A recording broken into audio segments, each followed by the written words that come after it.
ಎಲ್ಲರಿಗೂ ಕನ್ನಡ ಕಲರವ ಯೂಟ್ಯೂಬ್ ಚಾನಲ್ಗೆ ಸ್ವಾಗತ. ಇಂದು ಈ ವಿಡಿಯೋದಲ್ಲಿ ನಾವು ನಮ್ಮ ಮಾತು ಕೇಳಿ ಎಂಬ ಗದ್ಯ ಭಾಗದ ಬಗ್ಗೆ ತಿಳ್ಕೊಳ್ಳೋಣ. ಇದು 5ನೇ ತರಗತಿಯ ಕನ್ನಡ ಪಾಠ. ನಮ್ಮ ಮಾತು ಕೇಳಿ. ಮೊದಲಿಗೆ ಪ್ರವೇಶವನ್ನು ನೋಡೋಣ. ಎಲ್ಲ ಜೀವಿಗಳಿಗೂ ಬದುಕಲು ಸಮಾನ ಹಕ್ಕಿದೆ. ಆದರೆ ಮನುಷ್ಯ ತನ್ನ ಸ್ವಾರ್ಥ ನಿಮಿತ್ತನಾಗಿ ಅದಕ್ಕೆ ಅವಕಾಶ ನೀಡುತ್ತಿಲ್ಲ. ಕೆಲವೊಮ್ಮೆ ಆತ ತನ್ನ ಶಾಂತಿ ನೆಮ್ಮದಿಗಳಿಗೆ ತಾನೇ ಅಡ್ಡಿಯಾಗುತ್ತಾನೆ. ಮನುಷ್ಯ ಮಾಡುತ್ತಿರುವ ಸಾಧುವಲ್ಲದ ಕಾರ್ಯಗಳನ್ನು ಪ್ರಾಣಿಗಳ ಮೂಲಕ ಹೇಳಿಸಿ ಆ ಮೂಲಕ ಆತನನ್ನು ಯೋಜನೆಗೆ ಹಚ್ಚುವುದು ಇಲ್ಲಿನ ಆಶಯವಾಗಿದೆ. ಭೂಮಿ ಮೇಲೆ ಈ ಜಗತ್ತಲ್ಲಿ ಎಲ್ಲ ಜೀವಿಗಳಿಗೂ ಸಮಾನವಾಗಿ ಬದುಕುವಂತಹ ಹಕ್ಕಿದೆ. ಆದರೆ ಮನುಷ್ಯ ತನ್ನ ಸ್ವಾರ್ಥಕ್ಕೋಸ್ಕರ ಅವುಗಳನ್ನು ನಾಶ ಮಾಡ್ತಿದ್ದಾನೆ. ಅದನ್ನು ಸಮನಾಗಿ ಎಲ್ಲರಿಗೂ ಬದುಕುವಂಥ ಅವಕಾಶವನ್ನು ಮನುಷ್ಯ ತನ್ನ ಸ್ವಾರ್ಥಕ್ಕೋಸ್ಕರ ಮಾಡಿಕೊಡ್ತಿಲ್ಲ. ಕೆಲವೊಂದು ಸತಿ ಅವನ ನೆಮ್ಮದಿನ ತಾನೇ ಹಾಳು ಮಾಡ್ಕೋತಾನೆ. ತನ್ನ ಕೈಲಿ ಆಗದಿರೋ ಕೆಲಸನ ಪ್ರಾಣಿಗಳ ಮೇಲೆ ಒತ್ತಡ ಹೇರಿ ಅವುಗಳ ಕೈಲಿ ಮಾಡಿಸ್ತಾನೆ. ಈ ಮೂಲಕ ನಾವು ಪ್ರಾಣಿಗಳ ಈ ಗದ್ಯ ಭಾಗದಲ್ಲಿ ಪ್ರಾಣಿಗಳ ಮನಸ್ಸಲ್ಲಿ ಮನುಷ್ಯನ ಬಗ್ಗೆ ಯಾವ ರೀತಿ ಇದೆ ಅನ್ನೋದು ಒಂದು ಕಾಲ್ಪನಿಕವಾಗಿ ಒಂದು ಪಾಠವನ್ನು ರಚನೆ ಮಾಡಿದ್ದಾರೆ. ಆ ಪಾಠದ ಬಗ್ಗೆ ಇವಾಗ ತಿಳ್ಕೊಳ್ಳೋಣ.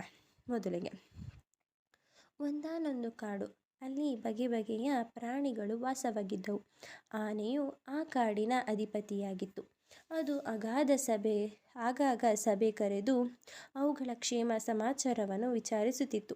ಊರಿನಲ್ಲಿರುವ ಪ್ರಾಣಿಗಳೊಂದಿಗೂ ಸ್ನೇಹವನ್ನು ಬೆಳೆಸಿತು. ಅವುಗಳಿಗೂ ಸಭೆಯಲ್ಲಿ ಪಾಲ್ಗೊಳ್ಳಲು ಅವಕಾಶ ನೀಡುತ್ತಿತ್ತು. ಉತ್ತಮ ನಾಯಕತ್ವ ಗುಣ ಹೊಂದಿರುವ ಆನೆಯು ಎಲ್ಲ ಪ್ರಾಣಿಗಳಿಗೂ ಮೆಚ್ಚುಗೆಯನ್ನು ಗಳಿಸಿತು. ಒಂದಾನೊಂದು ಕಾಡಿರುತ್ತೆ. ಆ ಕಾಡಲ್ಲಿ ವಿವಿಧ ರೀತಿಯ ಪ್ರಾಣಿಗಳು ವಾಸವಾಗಿರುತ್ತೆ. ಆ ಕಾಡಿನ ಅಧಿಪತಿ ಯಾರಾಗಿರುತ್ತಾರೆ ಅಂದರೆ ಆನೆ.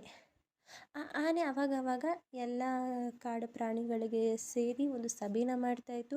ಮತ್ತು ಊರಲ್ಲಿರೋ ಪ್ರಾಣಿಗಳಿಗೂ ಕೂಡ ಆ ಸಭೆಯಲ್ಲಿ ಪಾಲ್ಗೊಳ್ಳೋ ಅವಕಾಶವನ್ನು ಕೊಡ್ತಾಯಿತ್ತು. ಆಗಾಗ ಸಭೆ ಕರೆದು ಕ್ಷೇಮ ಸಮಾಚಾರವನ್ನು ವಿಚಾರಿಸ್ತಾ ಇತ್ತು. ಮತ್ತು ಉತ್ತಮವಾದ ನಾಯಕತ್ವವನ್ನು ಹೊಂದಿತ್ತು ಆನೆ. ಆಮೇಲೆ ಎಲ್ಲ ಪ್ರಾಣಿಗಳಿಂದ ಮೆಚ್ಚುಗೆಯನ್ನು ಆನೆ ಪಡೆದಿತ್ತು. ಹೀಗೆಯೇ ಒಂದು ದಿನ ಸಭೆ ಕರೆದಿತ್ತು. ಎಲ್ಲ ಪ್ರಾಣಿಗಳು ಅಂದು ಮನುಷ್ಯರ ಮೇಲೆ ಬಹಳವಾಗಿ ದೂರು ಹೇಳುತ್ತಿದ್ದವು. ಮಾನವನಿಂದ ಆಗುತ್ತಿರುವ ತೊಂದರೆ ಹಾಗೂ ಪರಿಹಾರದ ಕುರಿತು ಚರ್ಚಿಸುವುದು. ಮನುಷ್ಯನಿಗೆ ತಿಳಿ ಹೇಳಲು ಫಲಕವನ್ನು ವಿವರ ತರಲು ಆನೆಯು ಪ್ರಾಣಿಗಳಿಗೆ ಸೂಚನೆ ನೀಡಿತು. ಅದರಂತೆ ಪ್ರಾಣಿಗಳು ಈ ದಿನದ ಸಭೆಗೆ ಸಿದ್ಧವಾಗಿ ಬಂದಿದ್ದವು. ನಾಯಕನ ಸೂಚನೆಯಂತೆ ಅವುಗಳು ತಮ್ಮ ಫಲಕವನ್ನು ಹಿಡಿದುಕೊಂಡು ಸಾಲಾಗಿ ನಿಂತಿದ್ದವು. ಆನೆಯು ಅವುಗಳನ್ನು ಒಂದೊಂದಾಗಿ ಓದುತ್ತಾ ಮುನ್ನಡೆಯಿತು. ಹೀಗೆ ಒಂದಿನ ಎಂದಿನಂತೆ ಸಭೆ ಕರೀತದೆ. ಹೀಗೆ ಒಂದಿನ ಸಭೆನ ಆನೆ ಕರೆಯುತ್ತೆ. ಆಗ ಎಲ್ಲ ಪ್ರಾಣಿಗಳು ಮನುಷ್ಯನ ಮೇಲೆ ದೂರನ್ನ ಹೇಳ್ತವೆ. ಮನುಷ್ಯನಿಂದ ಆಗ್ತಾ ಇರೋ ತೊಂದರೆ ಬಗ್ಗೆ ಮತ್ತು ಅದಕ್ಕೆ ಕುರಿತು ಪರಿಹಾರದ ಬಗ್ಗೆ ಚರ್ಚಿಸೋಕ್ಕೆ ಸಭೆನ ಸೇರಿರ್ತಾರೆ. ಮನುಷ್ಯನಿಗೆ ತಿಳಿ ಹೇಳೋವಂಥ ಫಲಕಗಳನ್ನ ಬರೆದು ತರೋಕ್ಕೆ ಆನೆ ಸೂಚನೆ. ಅದರಂತೆ ಎಲ್ಲ ಪ್ರಾಣಿಗಳು ಆ ದಿನ ಸಭೆ ಸೇರೋಕ್ಕೆ ಸಿದ್ಧ ಮಾಡಿಕೊಂಡು ಎಲ್ಲ ಫಲಕವನ್ನು ತಂದು ಒಬ್ಬೊಬ್ಬರಾಗಿ ಸಾಲಾಗಿ ನಿಂತಿರ್ತಾರೆ. ಅವುಗಳನ್ನ ಆನೆ ಓದುತ್ತಾ ಮುಂದೆ ನಡೆಯುತ್ತೆ. ಮೊದಲಿಗೆ ಹೆತ್ತು. ನಮ್ಮನ್ನು ಹೆಚ್ಚು ಹೆಚ್ಚು ದುಡಿಸಿಕೊಳ್ಳುತ್ತೀರಿ, ಕಡಿಮೆ ಆಹಾರ ನೀಡುತ್ತೀರಿ, ನಮ್ಮ ಸೇವೆ ಬೇಕು, ನಾವು ಮಾತ್ರ ಬೇಡ ಅಲ್ಲವೇ? ನಮ್ಮ ಸೇವೆಯನ್ನು ಮರೆಯದಿರಿ, ದಯೆ ಇರಲಿ ಸಕಲ ಪ್ರಾಣಿಗಳಲ್ಲಿ. ಎತ್ತು ಹೇಳುತ್ತೆ, ನಮ್ಮನ್ನ ಹೆಚ್ಚು ದುಡಿಸ್ಕೊತೀರಾ, ಆದರೆ ಕಡಿಮೆ ಆಹಾರನ ಕೊಡ್ತೀರಾ. ನಮ್ಮ ಸೇವೆ ಬೇಕು ಮತ್ತು ನಾವು ಮಾತ್ರ ನಿಮಗೆ ಬೇಡ ಅಲ್ವಾ? ಅದಕ್ಕೆ ಸೇವೆನ ಮರಿಬೇಡಿ. ಎಲ್ಲರ ಮೇಲೂ ಎಲ್ಲ ಪ್ರಾಣಿಗಳ ಮೇಲೂ ಸಕಲ ಪ್ರಾಣಿಗಳ ಮೇಲೂ ದಯೆ ಕರುಣೆ ಇರಲಿ ಅಂತ ಎತ್ತು ಹೇಳುತ್ತೆ. ನೆಕ್ಸ್ಟು ಜಿಂಕೆ. ನಮ್ಮ ಬದುಕಿನ ಆಧಾರ ತಾಣ ಕಾಡು. ಅದನ್ನು ನಾಶ ಮಾಡುತ್ತಿದ್ದೀರಿ. ನಮಗೆ ತಿನ್ನಲು ಹುಲ್ಲಿಲ್ಲ, ಮಲಗಲು ಮರದ ನೆರಳಿಲ್ಲ. ಕಾಡು ನಿಮಗೂ ಬೇಕು, ನಮಗೂ ಬೇಕು. ನಮ್ಮನ್ನು ಉಳಿಸಿರಿ, ನೀವು ಉಳಿಯಿರಿ. ಜಿಂಕೆ ಹೇಳುತ್ತೆ, ನಮಗೆ ಬದುಕೋಕೆ ಆಧಾರವಾಗಿರೋದನ್ನೇ ಜಾಗ ಅಂತಂದರೆ, ಒಂದು ತಾಣ ಅಂತಂದರೆ ಅದು ಕಾಡು. ಅದನ್ನು ನಾಶ ಮಾಡ್ತಾ ಇದ್ದೀರಾ. ನಮಗೆ ತಿನ್ನೋಕೆ ಹುಲ್ಲಿಲ್ಲ, ಜಿಂಕೆಗೆ ತಿನ್ನೋಕೆ ಹುಲ್ಲಿಲ್ಲ, ಮತ್ತು ಮಲ್ಕೊಳ್ಳೋಕ್ಕೆ ಮರದ ನೆರಳಿಲ್ಲ. ಕಾಡು ನಿಮಗೂ ಬೇಕು, ನಮಗೂ ಬೇಕು. ಮನುಷ್ಯರಿಗೆ ಹೇಳ್ತಾ ಇರೋದು ಕಾಡು ನಿಮಗೂ ಬೇಕು, ನಮಗೂ ಬೇಕು. ಆದ್ದರಿಂದ ನಮ್ಮನ್ನು ಉಳಿಸಿ, ನೀವು ಉಳೀರಿ ಅಂತ ಜಿಂಕೆ ಹೇಳುತ್ತೆ. ನೆಕ್ಸ್ಟ್ ಆಮೆ. ನೀರು ಅಮೂಲ್ಯ ಸಂಪತ್ತು, ಅದನ್ನು ಹಾಳು ಮಾಡದಿರಿ. ಕಸ ಕಡ್ಡಿ ಹಾಕಿ ಕಲ್ಮಶಗೊಳಿಸುತ್ತಿದ್ದೀರಿ. ನಮಗೆ ನೀರಿನಲ್ಲಿರಲು ಕಷ್ಟವಾಗುತ್ತಿದೆ. ನೀರು ನಮ್ಮೆಲ್ಲರ ಜೀವ. ನೀರನ್ನು ದುರ್ಬಳಕೆ ಮಾಡಬೇಡಿ, ಕಲುಷಿತಗೊಳಿಸಬೇಡಿ. ನೆಕ್ಸ್ಟ್ ಆಮೆ ಹೇಳುತ್ತೆ, ನೀರು ಅಮೂಲ್ಯವಾದ ಸಂಪತ್ತು, ಅಂದರೆ ಒಂದು ಮುಖ್ಯವಾದ ಸಂಪತ್ತು ನಮಗೆ. ಅದನ್ನು ಹಾಳು ಮಾಡ್ತಾ ಇದ್ದೀರಾ, ಅದರೊಳಗಡೆ ಕಸ ಕಡ್ಡಿನ ಹಾಕ್ತಿದ್ದೀರಾ. ಅದನ್ನು ಆ ರೀತಿ ಹಾಕ್ತಾ ಇರೋದ್ರಿಂದ, ಅದನ್ನು ಕಲುಷಿತಗೊಳಿಸ್ತಿರೋದ್ರಿಂದ ನಮಗೆ ಆ ನೀರೊಳಗಡೆ ಇರೋಕ್ಕಾಗ್ತಾಯಿಲ್ಲ ಅಂತ ಆಮೆ ಹೇಳುತ್ತೆ. ಅದಕ್ಕೆ ನೀರು ನಮಗೆ ಜೀವಜಲ, ಅದನ್ನು ನಾವು ಉಳಿಸೋದು ನಮ್ಮ ಕರ್ತವ್ಯ. ಅದಕ್ಕೆ ನೀರನ್ನ ದುರ್ಬಳಕೆ ಮಾಡಬೇಡಿ ಮತ್ತು ಕಲುಷಿತಗೊಳಿಸಬೇಡಿ ಅಂತ ಹೇಳ್ತಾರೆ. ಬೇಕಾಗಿರೋದಕ್ಕೆ ಮಾತ್ರ ನೀರನ್ನ, ಅಗತ್ಯವಾಗುವುದಕ್ಕೆ ಮಾತ್ರ ಬಳಸಿ ಮತ್ತು ಕಲುಷಿತಗೊಳಿಸಬೇಡಿ ಅಂತ ಆಮೆ ಹೇಳ್ತಿದೆ. ನೆಕ್ಸ್ಟು ಕರಡಿ.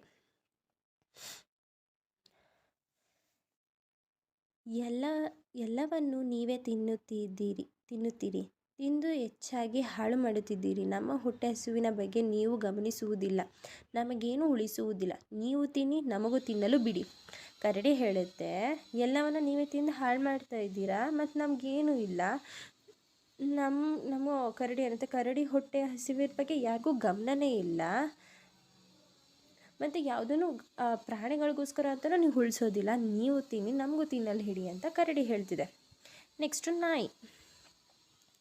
ನಾವು ನಡೆದಾಡಬೇಕು, ಓಡಾಡಬೇಕು, ನಮಗೂ ದಾರಿ ಬಿಡಿ. ಹಾದಿ ಬೀದಿಗಳಲ್ಲಿ ನೀವು ಮತ್ತು ನಿಮ್ಮ ವಾಹನಗಳೇ ತುಂಬಿವೆ. ಮೈಮೇಲೆ ಎಚ್ಚರವಿಲ್ಲದಂತೆ ಸಾಗುತ್ತೀರಿ, ಇತರರಿಗೂ ತೊಂದರೆ ಕೊಡುತ್ತೀರಿ. ಸರಿಯಾಗಿ ಚಲಿಸಲು ಬಿಡಿ. ನಾಯಿ ಹೇಳುತ್ತೆ, ನಮಗೂ ನಡೆದಾಡಬೇಕು, ಓಡಾಡಬೇಕು, ದಾರಿಲಿ ಅಂತ ಆಸೆ ಇರುತ್ತೆ. ನಮಗೂ ಓಡಾಡೋಕ್ಕೆ ದಾರಿನ ಬಿಡಿ. ಹಾದಿ ಬೀದಿಲಿ ನೀವು ಮತ್ತು ನಿಮ್ಮ ವಾಹನಗಳೇ ತುಂಬಿರುತ್ತೆ. ಎಚ್ಚರವಿಲ್ಲದೆ ನೀವು ಗಾಡೀಲಿ ಸಾಗ್ತೀರಾ, ಬೇರೆಯವ್ರಿಗೂ ತೊಂದರೆ ಕೊಡ್ತೀರಾ. ಸರಿಯಾಗಿ ಚಲಿಸಿರಿ, ಮತ್ತು ಚಲಿಸಲು ಬೇರೆಯವ್ರಿಗೂ ಸರಿಯಾಗಿ ಓಡಿಸಿ, ಮತ್ತು ಬೇರೆಯವ್ರಿಗೂ ಓಡಾಡೋಕ್ಕೆ ಜಾಗ ಬಿಡಿ ಅಂತ ಹೇಳ್ತಿದೆ. ನೆಕ್ಸ್ಟು ಮಂಗ. ನಮಗೂ ಶಾಂತಿ, ನೆಮ್ಮದಿ ಬೇಕು. ನೋವಿನಲ್ಲೂ ನಲಿವಿನಲ್ಲೂ ಪಟಾಕಿ ಸಿಡಿಸುತ್ತೀರಿ. ನಮ್ಮನ್ನು ಓಡಿಸಲು ಮದ್ದುಗುಂಡುಗಳನ್ನು ಹಾರಿಸುತ್ತೀರಿ. ನಮ್ಮ ಹೃದಯವೇ ಸಿಡಿದು ಹೋದಂತಾಗುತ್ತದೆ. ಮದ್ದುಗುಂಡು ಸಿಡಿಸಬೇಡಿ, ಶಾಂತಿಯನ್ನು ಕೆಡಿಸಬೇಡಿ. ಮಂಗ ಹೇಳುತ್ತೆ, ನಮಗೆ ಶಾಂತಿ, ನೆಮ್ಮದಿ, ನೋವು, ನಲಿವು ಎಲ್ಲದಕ್ಕೂ ನೀವು ಪಟಾಕಿನ ಸಿಡಿಸ್ತೀರ. ಆ ಪಟಾಕಿನ ಸಿಡಿಸಿದಾಗ ಎದೆಯಲ್ಲಿ ಸಿಡ್ದಂಗೆ ಆಗುತ್ತೆ. ಅದರಿಂದ ಮದ್ದುಗುಂಡನ್ನ ಸಿಡಿಸ್ಬಿಡಿ, ಶಾಂತಿನ ಕೆಡಿಸ್ಬಿಡಿ, ಶಾಂತಿನ ಹಾಳು ಮಾಡಿಬಿಡಿ ಅಂತ ಮಂಗ ಹೇಳುತ್ತೆ. ನೆಕ್ಸ್ಟ್ ಬೆಕ್ಕು. ನಿಮ್ಮನ್ನು ಮೆಚ್ಚಿಸಲು ನಮಗೂ ಮನಸ್ಸಿದೆ. ನೀವು TV ನೋಡುತ್ತೀರಿ, ಇಲ್ಲವೇ ಮೊಬೈಲನ್ನು ಮುದ್ದಿಸುತ್ತೀರಿ. ಆದರೆ ನಮ್ಮ ಪಕ್ಕದಲ್ಲಿಯೇ ಇರುವ ನಮ್ಮನ್ನು ಕಣ್ಣೆತ್ತಿ ನೋಡುವುದಿಲ್ಲ. ಈ ಉಪೇಕ್ಷೆ ಬೇಡ. ನಾವು ನಿಮ್ಮೊಂದಿಗಿದ್ದೇವೆ, ನಮ್ಮನ್ನು ಮುದ್ದಿಸಿರಿ. ಬೆಕ್ಕು ಹೇಳುತ್ತೆ, ನಿಮ್ಮನ್ನ ಮೆಚ್ಚಿಸೋ ಮನಸ್ಸು ನಮಗೂ ಇದೆ. ನೀವು TV ಮತ್ತು ಫೋನ್ನ ಇಟ್ಕೊಂಡಿದ್ರೆ ನಮ್ಮ ಬಗ್ಗೆ ನೀವು ಗಮನನೇ ಕೊಡೋಲ್ಲ, ಅದ್ರ ಬಗ್ಗೆನೇ ಗಮನ ಇರುತ್ತೆ. ನಾವು ಪಕ್ಕದಲ್ಲಿರ್ತೀವಿ, ನಮ್ಮನ್ನು ಪ್ರೀತಿಯಿಂದ ಮುದ್ದಾಗಿ ನೋಡ್ಕೊಳ್ಳಿ ಅಂತ. ನಿಮ್ಮ ಜೊತೆಗೆ ನಾವಿರ್ತೀವಿ, ನಮ್ಮನ್ನು ಮುದ್ದಿಸಿ ಅಂತ ಬೆಕ್ಕು ಹೇಳುತ್ತೆ. ನೆಕ್ಸ್ಟು ಎರೆಹುಳ. ನಾವು ರೈತನಿಗೂ ನಿಮಗೂ ಮಿತ್ರರು.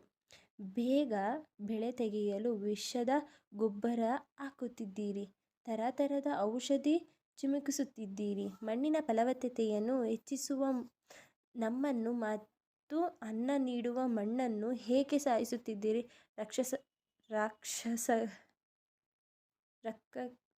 ರಕ್ಷಕರಾಗಿರಿ, ರಾಕ್ಷಸರಾಗದಿರಿ. ಎರೆಹುಳ ಹೇಳುತ್ತೆ, ನಾವು ರೈತನ ಮಿತ್ರ, ನಿಮಗೂ ಮಿತ್ರ. ನಾವು ಬೇಗ ಬೆಳೆನ ಬೆಳೆದ್ಬಿಡ್ಲಿ ಅನ್ನೋ ಉದ್ದೇಶದಿಂದ ನೀವೇನು ಮಾಡ್ತಾ ಇದ್ದೀರಾ? ರಾಸಾಯನಿಕ ಗೊಬ್ಬರಗಳು, ರಾಸಾಯನಿಕ ಮಿಶ್ರಿತ ಔಷಧಿಗಳನ್ನ ನೀವು ಹಾಕ್ತಾ ಇದ್ದೀರಾ. ಇದರಿಂದ ನಮ್ಮ ನಾಶನೂ ಆಗ್ತಾಯಿದೆ ಮತ್ತು ಮಣ್ಣಿನ ನಾಶ ಆಗ್ತಾಯಿದೆ. ರಕ್ಷಕರಾಗಿ ಇರಿ, ರಾಕ್ಷಸರಾಗಬೇಡಿ ಅಂತ ಎರೆಹುಳ ಹೇಳ್ತಾ ಇದೆ. ಎಲ್ಲವನ್ನು ಓದಿದ ಆನೆ ಎಲ್ಲರಿಗೂ ಶಬಾಷ್ ಎಂದಿತು. ಚೆನ್ನಾಗಿ ಬರೆದಿದ್ದೀರಿ, ಸ್ವಲ್ಪ ಖಾರವಾಯಿತಲ್ಲವೇ? ಎಲ್ಲ ಮನುಷ್ಯರು ಕೆಟ್ಟವರಲ್ಲ. ಎಲ್ಲರ ಕುರಿತಾಗಿಯೂ ಈ ರೀತಿ ಆಕ್ರೋಶ ಸಲ್ಲದು. ಇರಲಿ, ಇವುಗಳನ್ನು ಇನ್ನೊಮ್ಮೆ ಪರಿಶೀಲಿಸಿ ಚರ್ಚಿಸೋಣ. ಫಲಕವನ್ನು ಕಾಡಿನ ಅಂಚಿನ ರಸ್ತೆಯ ಬದಿಯಲ್ಲಿ ಪ್ರದರ್ಶಿಸೋಣ. ಬನ್ನಿರಿ, ಎಲ್ಲರೂ ಮೊದಲು ಊಟ ಮಾಡೋಣ, ಭೋಜನ ಶಾಲೆಗೆ ನಡೆಯಿರಿ ಎಂದು ಹೇಳಿದ ಅಧಿಪತಿಯು ಆ ಕಡೆಗೆ ಹೆಜ್ಜೆ ಹಾಕಿತು. ಇದನ್ನೆಲ್ಲ ಪ್ರಾಣಿಗಳು ಬರೆದಿದ್ದನ ಆನೆ, ಕಾಡಿನ ಅಧಿಪತಿ ಆನೆ ಓದುತ್ತೆ ಎಲ್ಲರದುವೆ. ಹೆತ್ತದಾಗಿರ್ಬೋದು, ಜಿಂಕೆ, ಆಮೆ, ಕರಡಿ, ನಾಯಿ, ಮಂಗ, ಬೆಕ್ಕು, ಎರೆಹುಳ ಇವುಗಳು ಬರೆದಿದ್ದ ಫಲಕಗಳು, ವಿವಿಧ ಪ್ರಾಣಿಗಳು ಬರೆದಿದ್ದ ಫಲಕಗಳನ್ನು ಕಾಡಿನ ಅಧಿಪತಿ ಆನೆ ನೋಡುತ್ತೆ. ಎಲ್ಲ ಓದಿದ ಆನೆ, ಶಬಾಸ್, ತುಂಬ ಚೆನ್ನಾಗಿ ಬರೆದಿದ್ದೀರಾ, ಆದರೆ ಸ್ವಲ್ಪ ಖಾರ ಆಯ್ತಲ್ವಾ? ಎಲ್ಲ ಮನುಷ್ಯರು ಎಲ್ಲರೂ ಕೂಡ ಕಾಡ ನಾಶ ಮಾಡೋಕ್ಕೆ ಅಂತಲೇ ಇಲ್ಲ, ಎಲ್ಲರೂ ಒಂದೇ ಥರ ಅಂತ ನೋಡೋದು ಅದು ಸಲ್ಲದು, ಅದು ಸರಿ ಬರಲ್ಲ ಅಂತ ಕಾಡ ಹೇಳುತ್ತೆ. ಆಯಿತು, ಸರಿ, ಇದನ್ನು ಇನ್ನೊಂದು ಸತಿ ಪರಿಶೀಲಿಸೋಣ. ಎಲ್ಲನೂ ಕಾಡಿನ ಅಂಚಿನಲ್ಲಿರೋ ರಸ್ತೆ ಬದಿಗೆ ಹೋಗ್ಬಿಟ್ಟು ಇದನ್ನು ಪ್ರದರ್ಶಿಸೋಣ ಅಂತ ಆನೆ ಹೇಳುತ್ತೆ. ಮೊದಲಿಗೆ ಎಲ್ಲರೂ ಬನ್ನಿ ಭೋಜನ ಮಾಡೋಣ ಅಂತ ಭೋಜನ ಶಾಲೆಗೆ ನಡೀರಿ ಅಂತ ಕಾಡಿನ ಅಧಿಪತಿ ಆ ಕಡೆಗೆ ಹೆಜ್ಜೆ ಹಾಕ್ತಾರೆ. ನಾವು ಈ ವಿಡಿಯೋದಲ್ಲಿ ನಾವು ನಮ್ಮ ಮಾತು ಕೇಳಿ 5ನೇ ತರಗತಿ ಕನ್ನಡ ಗದ್ಯ ಭಾಗದ ಬಗ್ಗೆ ನೋಡಿದ್ವಿ. ಮುಂದಿನ ವಿಡಿಯೋದಲ್ಲಿ ಮುಂದಿನ ಗದ್ಯ ಭಾಗದ ಬಗ್ಗೆ ತಿಳ್ಕೊಳ್ಳೋಣ. ಎಲ್ಲರಿಗೂ ಧನ್ಯವಾದಗಳು.